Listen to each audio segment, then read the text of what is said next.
Galera, continuando aqui, né? Que vimos na última aula, vimos a etapa de chaveamento do inversor de frequência. Chaveamento com IGBTs. Mas quem faz esse chaveamento é a unidade de controle microprocessada. E essa unidade microprocessada,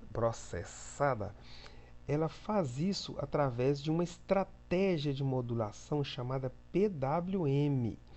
Então, é, neste caso aqui, podemos deduzir que, variando o tempo que cada combinação de chaves permanece num determinado estado, podemos variar a frequência da onda de saída. O que significa isso? Significa isso aqui, ó. Se você variar a, a se você variar o tempo que essas chaves ficam abertas ou fechadas, ou seja, a largura desses pulsos, você consegue ajustar a frequência dessa, dessa onda não senoidal quadrada, né? Então, os inversores de frequência modernos utilizam para a combinação de abertura e fechamento de chaves uma estratégia chamada PWM, que em inglês significa isso aqui, ó, que em português, traduzindo, é modulação por largura de pulsos. Essa estratégia permite a geração de ondas senoidais de frequência variável, com resolução até de 0,1 Hz. Ok? Bem interessante, né, galera? Olha aqui essa modulação aqui, ó. Isso aqui é modulação zangada, olha só, com bastante pulsos de alguns níveis diferentes. E olha só o que, que eu tenho no final, ó. O motor vai receber uma tensão quase uma senoidal com alguns ruídozinhos, né, gente? Que nada é perfeito, né? Então a figura abaixo mostra o padrão de chaveamento de tensão e a corrente resultante numa fase do motor, quando utilizada uma técnica PWM comandado por transistores de potência. Quais são esses transistores? Já falamos, né? Então, quanto maior a frequência, melhor vai ser a sua onda senoidal, ok? Então, isso aqui, esse desenho aqui, ele é uma animação, na verdade, mas só dá para ver quando você faz uma apresentação de PowerPoint, tá? Ok? Então temos aqui a tensão resultante e em verde aqui é a tensão pulsada, ok? A tensão gerada pela nossa modulação PWM. Então, nós temos no mercado, basicamente, dois tipos de inversores. Então, nós podemos classificar os inversores em dois tipos: escalares e vetoriais. Os escalares e vetoriais possuem a mesma estrutura de funcionamento, mas a diferença está no modo em que o torque é controlado. Então vamos ver como o torque é controlado nesses dois inversores, tá? Vamos começar pelo mais fácil, né? Que é o escalar. Então vocês vão perceber ao final dessa explicação até o porquê que o nome dele é escalar. Nos inversores escalares, a curva tensão-frequência, tá, gente, isso aqui é um gráfico, tá? No eixo X nós temos frequência, 15 a 60 Hz, e no eixo Y temos tensão, 110 até 0, né, até 440 volts. Então, essa curva frequência e tensão, ela é fixada, ou seja, parametrizada, tomando como base o tipo de regime de trabalho em que o inversor irá operar.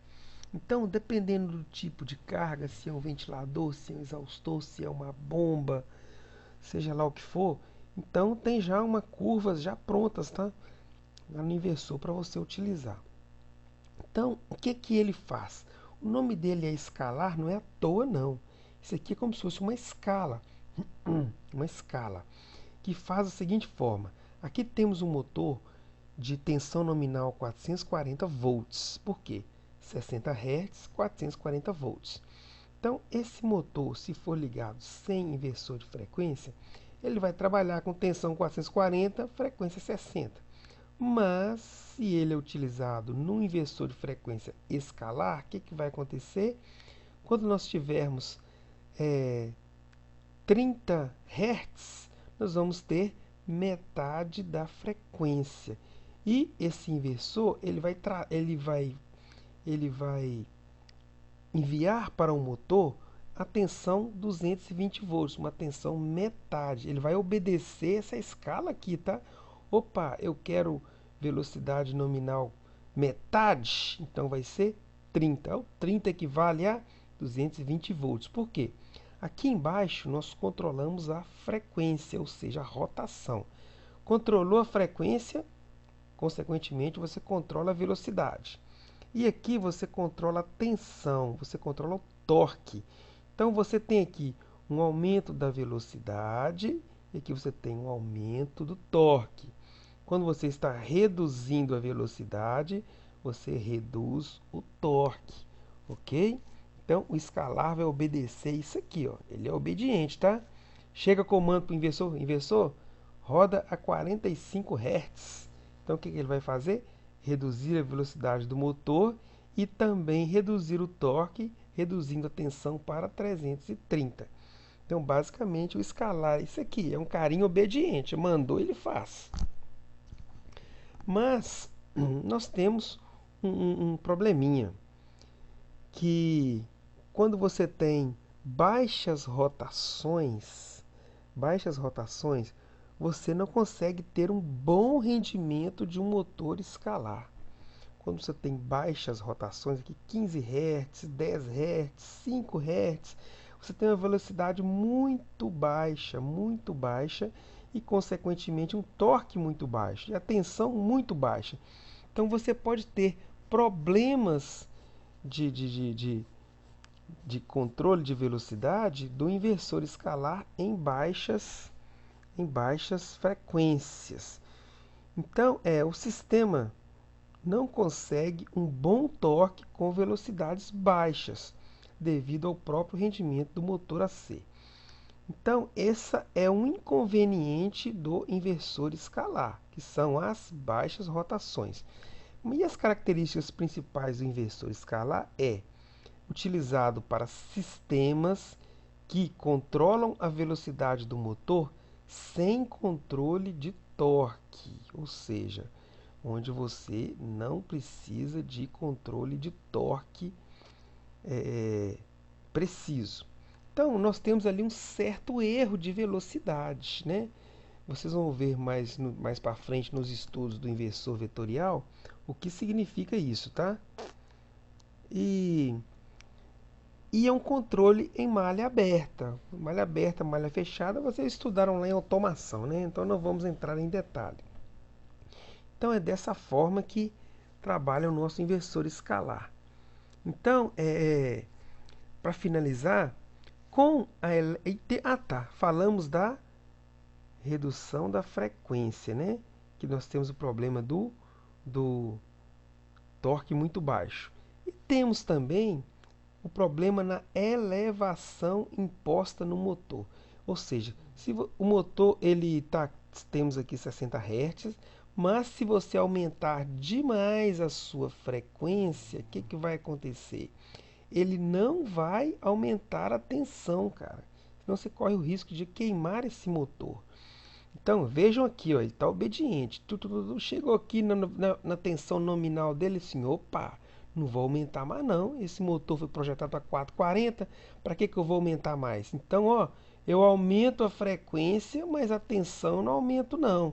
Então, você pode ter problemas de torque nesse motor. Então, olha só, com a elevação da frequência imposta no motor e a manutenção da tensão que falamos lá, limitada pela sua tensão nominal, a corrente de magnetização da máquina cai proporcionalmente e com ela o fluxo magnético, causando um enfraquecimento de campo. Aí nós temos esse probleminha aqui chamado de enfraquecimento de campo, porque você tem um aumento da frequência, mas você não tem um aumento da velocidade para não ultrapassar. Desculpa, galera.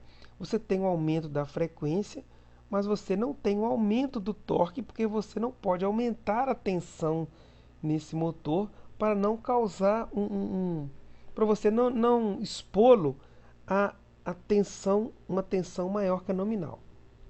Mas nós temos a solução. Para compensar esse fenômeno, desenvolveu-se o inversor de frequência vetorial, muito mais caro e complexo que o escalar. Ele não funciona com uma curva tensão-frequência pré-fixada. E as técnicas vetoriais de controle avaliam as variáveis internas do motor e permitem ao inversor um controle mais preciso. Então, nós vamos ver isso com mais detalhes na próxima aula, ok?